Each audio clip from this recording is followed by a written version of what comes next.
Hi friends, welcome back to Ammu's learning. ഇന്ന് നമ്മൾ പഠിക്കുന്നത് 6th സ്റ്റാൻഡേർഡിലെ ബേസിക് സയൻസ് ആണ്. അതിലെ 3rd chapter flower to flower ആണ് നമ്മൾ പഠിച്ചുകൊണ്ടിരുന്നത്. അതിലെ സെക്കൻഡ് പാർട്ടാണ്. ഫസ്റ്റ് പാർട്ട് കാണാത്തവർ അതുകൂടി കാണുക. ഫസ്റ്റ് പാർട്ടിൽ നമ്മൾ എന്താ പഠിച്ചത്? ഫ്ലവറിന്റെ പാർട്സ് നല്ല വിശദമായി പഠിച്ചു അല്ലേ? ഫ്ലവറിന്റെ പാർട്സ് ഏതൊക്കെയായിരുന്നു? പെഡിസൽ, തലാമസ്, കാലിക്സ്, കൊറോള, പിന്നെ ഏതാ? Female and male reproductive parts ആയ ഗൈനീഷ്യം ആൻഡ് ആൻഡ്രീഷ്യം അല്ലേ? ഇനി നിങ്ങൾക്ക് ഒരു ഫ്ലവർ കണ്ടു കഴിഞ്ഞാൽ ഓരോ പാർട്ടും ഐഡന്റിഫൈ ചെയ്ത് ലേബൽ ചെയ്യാൻ അറിയാമല്ലോ.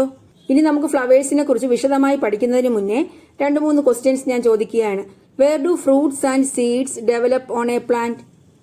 എവിടെയാണ് ഫ്രൂട്ട്സും സീഡ്സും ഡെവലപ്പ് ചെയ്യുന്നത്? നമുക്കറിയാം, the fruits are formed from flowers അല്ലേ? ഫ്ലവേഴ്സിൽ നിന്നാണ് ഫ്രൂട്ട്സ് ഉണ്ടാകുന്നത്. And seeds are seen inside the fruits. എന്നാൽ സീഡ്സ് എവിടെയാണ്? ഈ ഫ്രൂട്ട്സിന്റെ ഉള്ളിലാണ് കാണുന്നത്. അങ്ങനെയാണെങ്കിൽ what is the benefit of the formation of the seed for a plant? ഒരു പ്ലാന്റിന് സീഡ് ഫോം ചെയ്യുന്നത് കൊണ്ടുള്ള ഗുണം എന്താണ്? ബെനിഫിറ്റ് എന്താണ്? അല്ലെങ്കിൽ സീഡ് ഫോം ചെയ്യേണ്ട ആവശ്യം എന്താണ്? നമുക്കറിയാം, ഫ്രൂട്ട്സിനുള്ളിൽ കാണുന്ന സീഡിൽ നിന്നാണ് കുഞ്ഞു തൈച്ചെടി മുളച്ചു വരുന്നത് അല്ലേ? സീഡിൽ, വിത്തിൽ നിന്നാണ് കുഞ്ഞു ചെടി ഉണ്ടാകുന്നത്. ആ കുഞ്ഞു ചെടിയെ സീഡ്ലിങ്സ് എന്ന് പറയാം. Seedlings are produced by the germination of seeds. Germination എന്താ? മുളയ്ക്കുക. മുളയ്ക്കുന്നത് എന്താണ്? സീഡ് മുളച്ചിട്ടാണ്, സീഡ് ജെർമിനേറ്റ് ചെയ്തിട്ടാണ് കുഞ്ഞു ചെടിയായ സീഡ്ലിങ്സ് ഉണ്ടാകുന്നത്. മനസ്സിലായോ? അപ്പോൾ വിത്തിൽ നിന്നാണ് കുഞ്ഞു ചെടി ഉണ്ടാകുന്നത്. അതെങ്ങനെ പറയാം? The seedlings are produced by the germination of seeds seen inside fruits.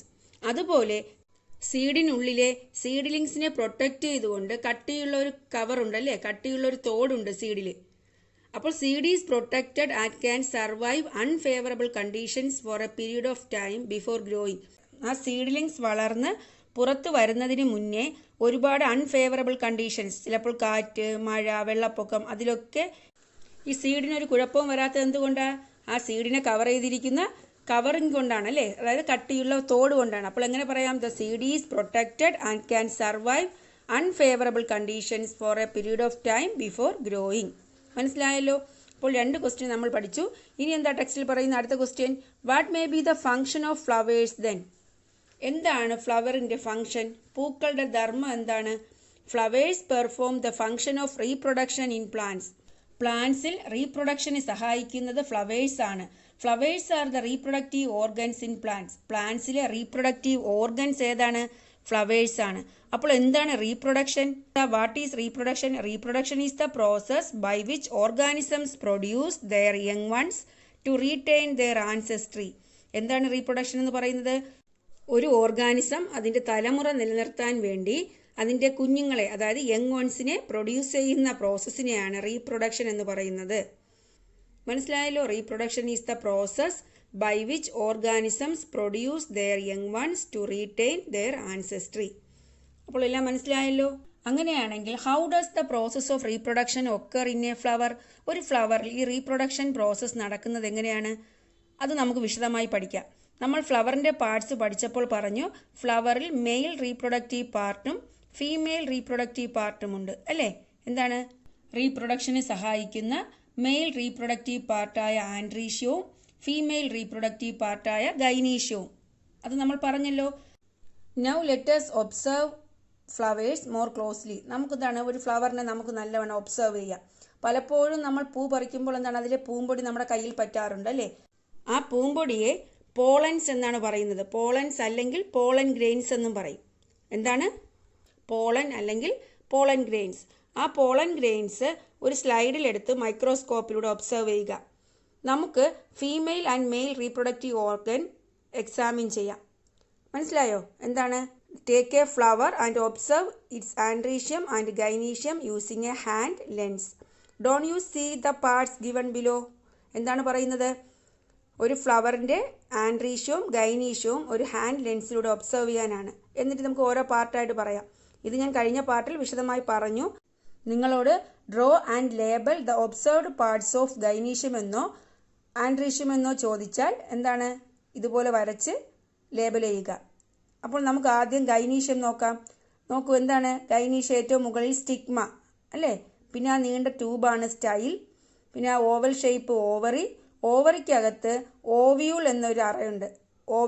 ഓവ്യൂളിനകത്താണ് egg കാണുന്നത്. Egg is seen in the ovule inside the ovary. Oval shape ഓവറിക്കകത്ത് ഓവ്യൂളിനുള്ളിലാണ് എഗ്ഗ് കാണുന്നത്. മനസ്സിലായല്ലോ? അപ്പോൾ ഗൈനീഷ്യം എന്തൊക്കെയാ parts? Gynoecium female reproductive parts ആണ്. അതിൽ എന്തൊക്കെ പാർട്സ് ഉണ്ട്? Stigma, style, ovary, ovule. ഓവ്യൂളിനുള്ളിൽ എഗ്ഗ് കാണപ്പെടുന്നു. Egg is seen in the ovule inside the ovary. ഈ സ്റ്റിഗ്മ എന്താണ്?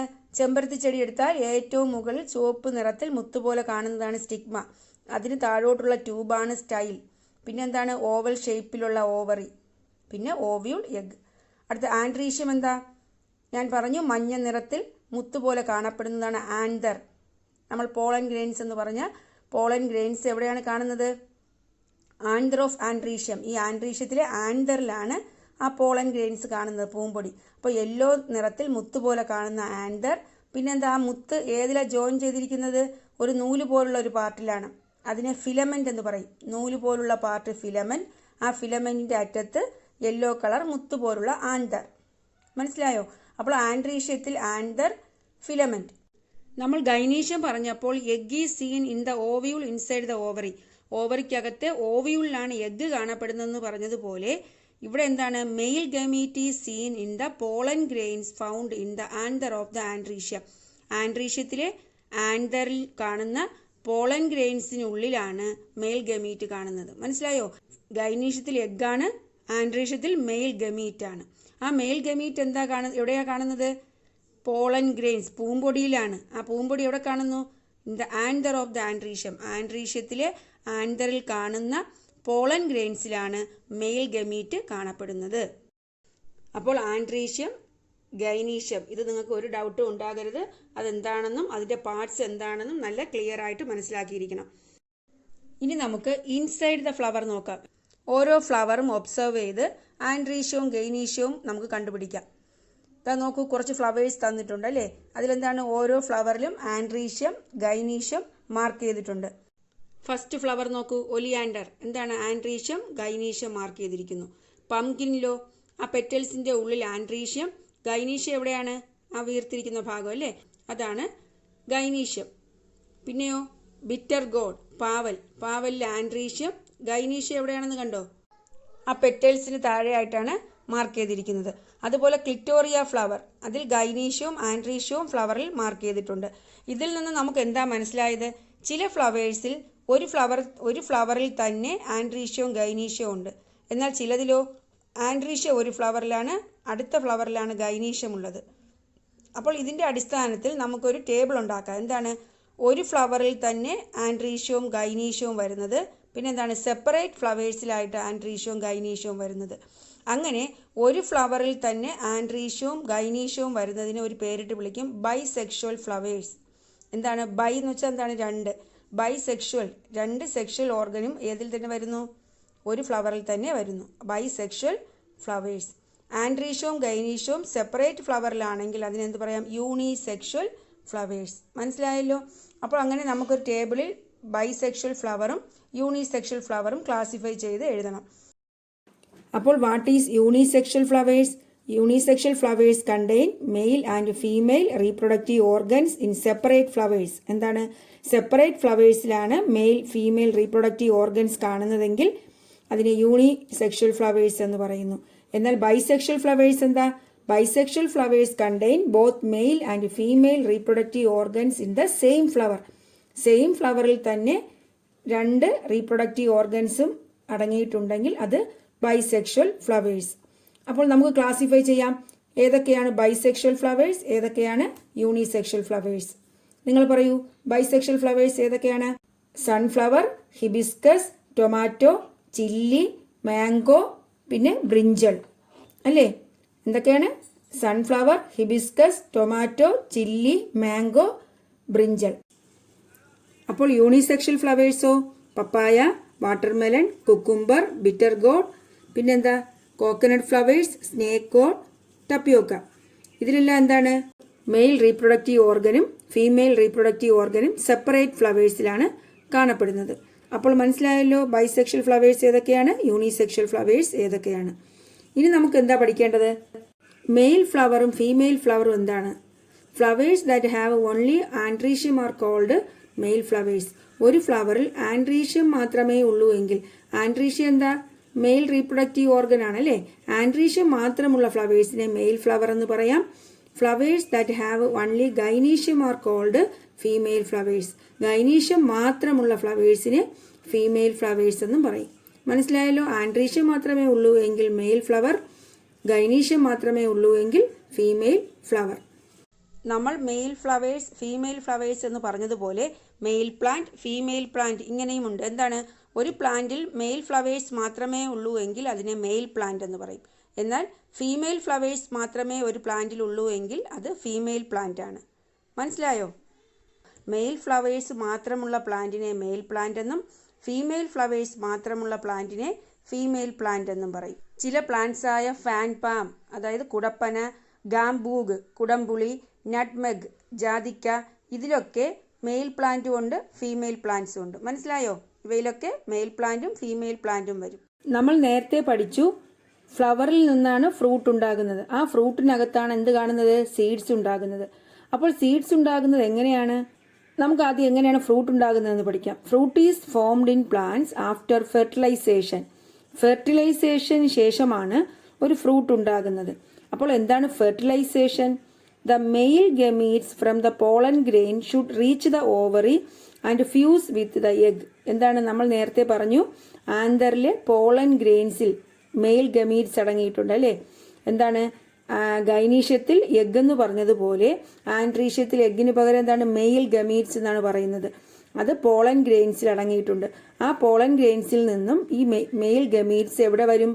Reach the ovary and fuse with the egg. ഓവറിയിൽ എത്തിയിട്ട് എഗ്ഗുമായിട്ട് കൂടിച്ചേരും. Fusion of male gamete with the egg is called fertilisation. ഇങ്ങനെ male gamete എഗ്ഗുമായിട്ട് fuse ചെയ്യുന്നതിനെ അല്ലെങ്കിൽ കൂടിച്ചേരുന്നതിനെ എന്ത് പറയും? ഫെർട്ടിലൈസേഷൻ എന്ന് പറയും. അപ്പോൾ ഫെർട്ടിലൈസേഷൻ വഴിയാണ് ഫ്രൂട്ട് ഉണ്ടാകുന്നത്. ഫ്രൂട്ടിനകത്താണ് സീഡ് ഫോം ചെയ്യുന്നത്. മനസ്സിലായല്ലോ? ഇനി ഒബ്സർവ് ദ പിക്ചർ. നിങ്ങൾ ആ പിക്ചർ നോക്കൂ. അതിലെന്താണ്? ഫീമെയിൽ റീപ്രൊഡക്റ്റീവ് ഓർഗനും മെയിൽ റീപ്രൊഡക്റ്റീവ് ഓർഗനും ഒരു ഫ്ലവറിൽ തന്നെയുണ്ട്. എന്താണ്? ആൻതറും ഫിലമെന്റും അടങ്ങിയ ആൻഡ്രീഷ്യവും, പിന്നെ എന്താണ്? സ്റ്റിഗ്മ, സ്റ്റൈൽ, ഓവറി, ഓവിയൂളിനകത്തുള്ള എഗ് അടങ്ങിയ ഗൈനീഷ്യവുമുണ്ട്. അപ്പോൾ ഫ്രൂട്ട്സ് ഉണ്ടാകാൻ വേണ്ടിയുള്ള ഫെർട്ടിലൈസേഷൻ പ്രോസസ്സ് എങ്ങനെയാണ് നടക്കുന്നത്? ഈ ആൻതറിൽ അടങ്ങിയിരിക്കുന്ന പോളൻ ഗ്രെയിൻസിലെ മെയിൽ ഗമീറ്റ്സ് സ്റ്റിഗ്മയിൽ പതിക്കുന്നു. മനസ്സിലായോ? ഒരു പൂവിൽ നിന്ന് തന്നെ എന്ത് നടക്കുകയാണ്? ഫെർട്ടിലൈസേഷൻ നടക്കുകയാണ്. Male female reproductive organ same ഫ്ലവറിൽ തന്നെ ഉണ്ടല്ലോ. അപ്പോൾ എന്ത് ചെയ്യും? ആന്തറിൽ നിന്നുള്ള പോളൻ ഗ്രെയിൻസിൽ നിന്നുള്ള മെയിൽ ഗമീറ്റ്സ് സ്റ്റിഗ്മയിൽ പതിച്ചിട്ട് ആ താഴോട്ടുള്ള സ്റ്റൈൽ എന്ന ട്യൂബ് വഴി എവിടെ വരും? ഓവറിയിൽ വരും. ഓവറിയിൽ വന്ന് ആ എഗ്ഗുമായിട്ട് കൂടിച്ചേർന്നാണ് ഫ്രൂട്ടായിട്ട് വളരുന്നത്. മനസ്സിലായോ? അപ്പോൾ where is the male gamete seen in a flower? ഒരു ഫ്ലവറിൽ മെയിൽ ഗമീറ്റ്സ് കാണപ്പെടുന്നത് എവിടെയാണ്? നമ്മൾ നേരത്തെ പറഞ്ഞു male gamete is seen in the pollen grain found in the anther of the androecium.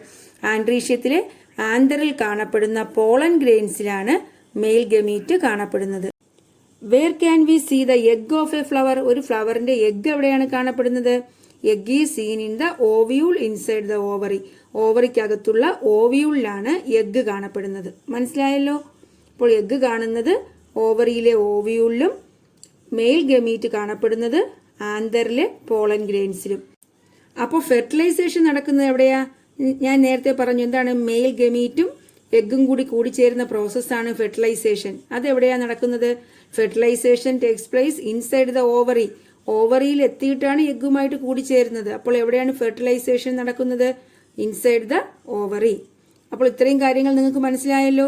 ഇനി നമ്മൾ പറഞ്ഞു ഫെർട്ടിലൈസേഷൻ നടക്കണമെങ്കിൽ എന്താണ്? പോളൻ ഗ്രെയിൻസ് സ്റ്റിഗ്മയിൽ എത്തണം അല്ലേ.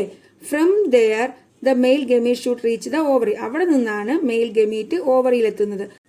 അപ്പോൾ പോളൻ ഗ്രെയിൻസ് സ്റ്റിഗ്മയിൽ എത്തണമല്ലോ ഫെർട്ടിലൈസേഷൻ നടക്കണമെങ്കിൽ. അതെങ്ങനെയാണ് എത്തുന്നത്? അതിനെക്കുറിച്ച് നമുക്ക് വിശദമായി അടുത്ത ക്ലാസ്സിൽ പഠിക്കാം. അപ്പോൾ ഇന്നത്തെ ക്ലാസ് നിങ്ങൾക്ക് മനസ്സിലായല്ലോ. ഇന്ന് നമ്മൾ എന്താ പഠിച്ചത്? ഒരു ഫ്ലവറിന്റെ ആൻഡ്രീഷ്യവും ഗൈനീഷ്യവും വിശദമായി നമ്മൾ പഠിച്ചു. പിന്നെ എന്താ? എങ്ങനെയാണ് ഒരു ഫ്ലവറിൽ ഫ്രൂട്ട് ഉണ്ടാകുന്നത്? അത് ഫെർട്ടിലൈസേഷൻ വഴിയാണ്. ഫെർട്ടിലൈസേഷൻ എന്താണെന്ന് പറഞ്ഞു. മനസ്സിലായല്ലോ? അപ്പോൾ നിങ്ങൾക്ക് ഈ ക്ലാസ് ഇഷ്ടപ്പെട്ടു എങ്കിൽ നിങ്ങൾ എൻ്റെ ചാനൽ സബ്സ്ക്രൈബ് ചെയ്യുക, നിങ്ങളുടെ ഫ്രണ്ട്സിനൊക്കെ ഷെയർ ചെയ്യുക. Thanks for watching Ammu's learning.